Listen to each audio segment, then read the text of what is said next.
శ్రీ గురుభ్యో నమ. సుజ్ఞాన దీపమను గురు గీతల నుండి వేళ మనం 3వ అధ్యాయములు 110వ శ్లోకాన్ని భక్తి ప్రపత్తులతో పరిశీలన చేసుకున్నాం. విదితం విదితం విదితం విదితం విజనం విజనం విజనం విజనం హరిశాసనతో హరిశాసనతో హరిశాసనతో హరిశాసనతః.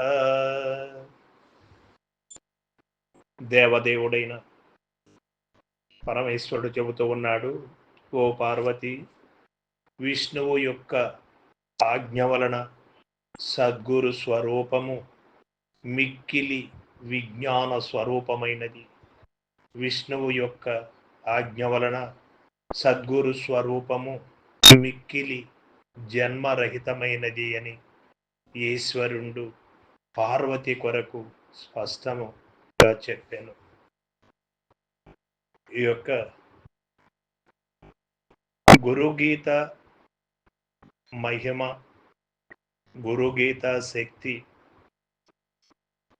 గురుగీత ఒక గొప్పదనాన్ని పరమేశ్వరుడే కాకుండా విష్ణు భగవానుడు కూడా ఈ యొక్క గురుగీతని చెబుతూ ఉన్నాడు.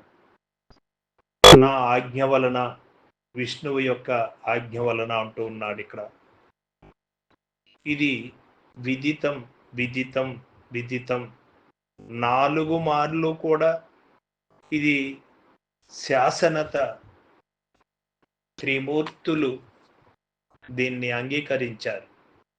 ఇది శాసనం, శిలాశాసనమైనటువంటి సత్యవాక్కు. గురువు కంటే మించినది ఏరొక్కటి లేదు లేదు లేదు. ఆ గురు స్వరూపాన్ని, సహకార రూపంలో ఉన్నటువంటి గురుమూర్తిని ఎవరు శుశ్రూషలతో వినయ విధేయతలు కలిగి శరణాగతుడై గురువుకు దాసోహం అవుతాడో ఆ గురువు తనలో ఉన్నటువంటి గురుశక్తిని మేల్కొల్పగలడు. ఆ గురుశక్తి ఎల్ల ప్రపంచముల యందు, ఎల్ల వేళల యందు, సమస్త కాలముల యందు సమభావము కలిగి ఆచరణ కలిగినటువంటి వారికి మార్గదర్శకమై జనన మరణ భ్రాంతిని తొలగించుటకు ఆ యొక్క సహకార గురువు మనకు దోహదపడతాడు. తనలో ఉన్నటువంటి గురువు మేల్క జరుపుతాడు.